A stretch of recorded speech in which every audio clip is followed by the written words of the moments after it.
Hello दोस्तों, अभी हम लोग जानेंगे इस कंपनी के बारे में। तो इसके बारे देख सकते हो 5% ऊपर ही इस कंपनी ने रिटर्न दिया है।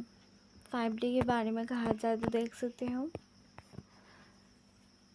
5% ऊपर ही रिटर्न। 1 महीने के बारे में कहा जाए तो देख सकते हो 17% ऊपर ही रिटर्न दिए हैं। 6 महीने के बारे में कहा जाए तो देख सकते हो 16% क्रैश। इसका 1 ईयर में देख सकते हो 14% लॉस दिए हैं। 5 ईयर के बारे में कहा जाए तो देख सकते हो 148% रिटर्न। 1 डे देख सकते हो अच्छे खासा रिटर्न दिए हैं। ग्राफ देख सकते हो ऊपर है। इसका मार्केट साइज देख सकते हो, PE देख सकते हो 21। डिविडेंड देख सकते हो बहुत अच्छा खासा है। मार्केट ओपन है देख सकते हो। तो आज के लिए इतना है।